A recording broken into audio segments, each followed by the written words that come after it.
Aujourd'hui, on se retrouve pour une nouvelle vidéo et une vidéo colo. Je sais que vous êtes nombreux à apprécier ces vidéos sur la chaîne. Si ce n'est toujours pas fait, je vous invite à vous abonner à la chaîne YouTube pour suivre tout simplement les prochaines vidéos. Je vous laisse également laisser un petit like et un petit commentaire pour soutenir la chaîne. C'est totalement gratuit et ça aide énormément. Si vous souhaitez avoir encore plus de contenu colo, n'hésitez pas à me rejoindre sur Instagram et sur TikTok. J'ai deux comptes qui sont liés totalement au colo. Nous sommes en live également tous les mardis soirs à partir de 20h30 sur Twitch en spécial colo pour le challenge de la semaine. Alors n'hésitez pas à nous rejoindre là-bas. Et vous avez également le serveur Discord si vous souhaitez retrouver toute la communauté coloriage et voir les challenges de la semaine. Aujourd'hui, on va donc parler des 5 questions qui reviennent le plus souvent dans le monde du coloriage mystère. Pour avoir ces 5 questions, je me suis basée bien évidemment selon mes réseaux sociaux et mes lives Twitch en fonction des questions que je reçois. J'ai peut-être oublié d'émettre une question ou autre, mais n'hésitez pas à les mettre dans les commentaires si vous le souhaitez, ou même tout simplement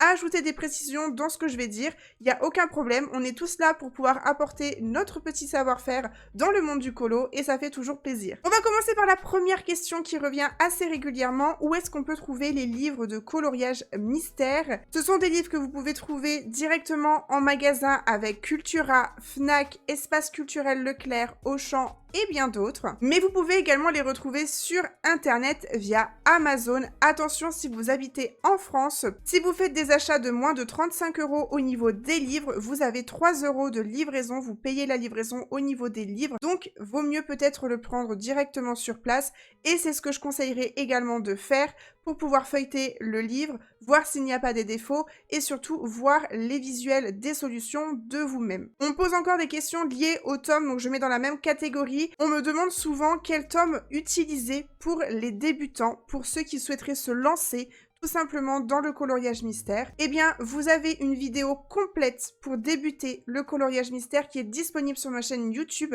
Je vous la mets directement dans le petit i et dans la description si vous souhaitez aller faire un tour. Vous avez tout en détail, les tomes, les feutres, quoi acheter pour débuter et quelques conseils en plus, donc n'hésitez pas si jamais ça peut vous aider. La deuxième question qui revient le plus souvent, c'est quel feutre utiliser pour éviter que ça traverse sur ces coloriages, puisque je sais que la plupart du temps, des fois, des personnes viennent sur mon live et me disent « Oui, j'ai acheté des feutres, mais malheureusement, j'ai mon colo qui a traversé sur les colos d'après ou même sur le colo derrière. » Il faut déjà savoir une première chose, n'achetez pas de feutre à alcool. Je le dis haut et fort parce que je sais l'erreur, quand on ne connaît pas, c'est normal. C'est la première erreur qu'on peut potentiellement faire.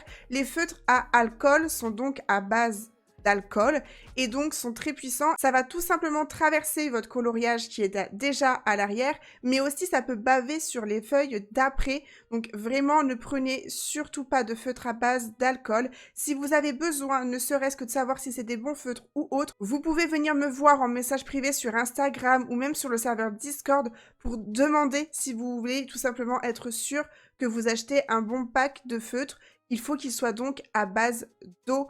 Donc, aquarelle, eau, tout ça, ça passe, mais surtout pas à base d'alcool. Du coup, vous avez différentes gammes de feutres. Donc, je vous ai dit, les à alcool, ça, c'est non pour les coloriages mystères. Et vous avez les feutres à base d'eau. Je vais vous recommander, et je vais parler que de celui-ci dans cette vidéo-ci. Si vous voulez plus de détails, j'ai une vidéo entière sur ce que j'utilise moi au niveau de mon matériel, qui est disponible également dans la description. Je vais vous préconiser tout simplement les Crayolas Super Tips par 100, puisque niveau rapport qualité-prix, c'est le meilleur pour commencer. Ça reste des pointes coniques, ce qui est idéal pour débuter au lieu de se lancer directement dans des pointes pinceau qui peut être un peu plus complexe à adapter.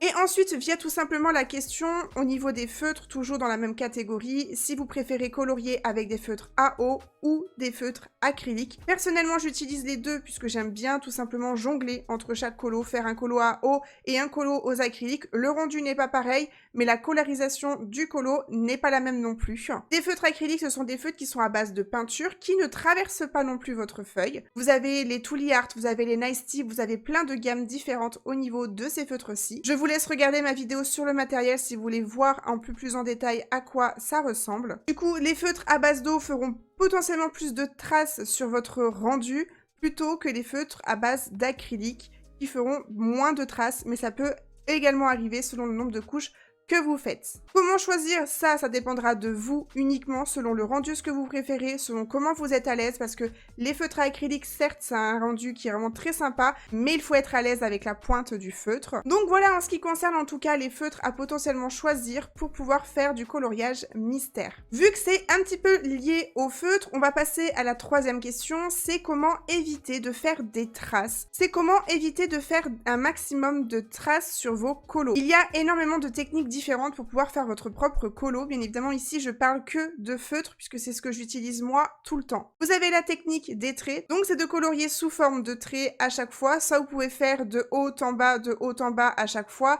soit de haut en bas, de bas en haut, pour pouvoir tout simplement faire la continuité.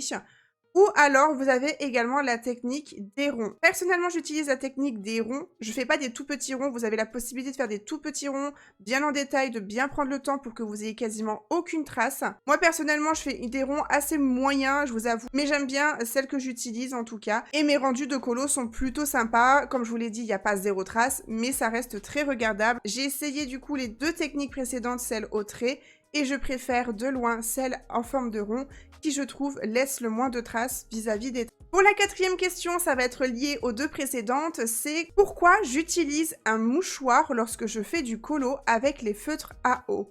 Eh bien, c'est tout simple. Quand vous coloriez avec un feutre à eau, lorsque vous levez votre crayon, il y a une petite goutte de feutre qui reste un petit peu sur le colo.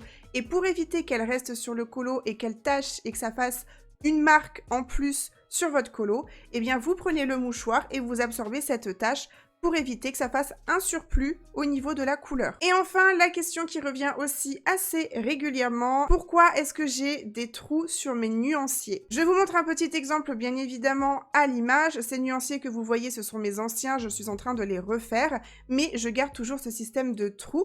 Déjà, avant même de parler de ce sujet, je vous conseille vraiment, mais très fortement, de faire un nuancier. Un nuancier, c'est quoi? C'est vous récapituler tout simplement les couleurs de vos feutres sur une feuille, sur différents formats que vous souhaitez adapter à vous-même, bien évidemment. Et je trouve que c'est beaucoup plus simple pour essayer de retrouver des couleurs. Ça va vous aider énormément, puisque la couleur du feutre peut induire en erreur et donc ne pas être également la même sur le papier. Une fois que vous avez votre nuancier, du coup, moi je vous conseille de faire des trous. Au début, je n'en faisais pas du tout, et au final, depuis que j'ai adapté du coup cette technique, eh bien c'est bien mieux pour trouver les couleurs.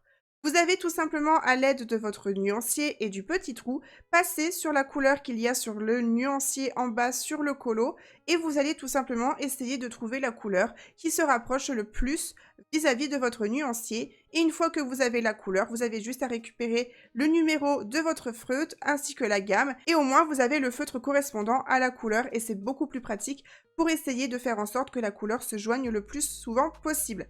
Attention, petit conseil en plus, ne vous fiez pas que au nuancier d'en bas du coloriage. Faites attention parce que ce ne sont vraiment pas souvent les mêmes couleurs. Alors prenez bien en garde aussi de le faire sur la solution avec le petit rond aussi. Ça fonctionne très très bien. Les nuances peuvent changer mais ça peut vite gâcher le dessin. Malheureusement, j'en ai fait les frais donc je sais de quoi je parle. Mais voilà, faites un petit peu attention aux nuanciers qu'il y a en bas des colos. Des fois, c'est pas forcément les meilleures références. Je pense avoir fait le tour concernant cette vidéo, j'espère qu'elle vous aura plu, qu'elle aura répondu à des questions. Si vous en avez d'autres, n'hésitez pas à les mettre dans les commentaires ou à m'envoyer un message sur Instagram ou même tout simplement sur le serveur Discord. Vous avez une communauté qui est là également pour vous répondre, donc n'hésitez pas, vous avez tous les liens directement dans la description, ainsi que les vidéos dont j'ai parlé durant cette vidéo aussi, pour avoir encore plus de détails concernant mon matériel, les tomes que je possède, ce que je peux recommander lorsqu'on souhaite débuter le coloriage mystère. Et moi, je vous retrouve très prochainement pour une prochaine vidéo. N'hésitez pas à liker, commenter et vous abonner pour ne rien louper des prochaines sorties.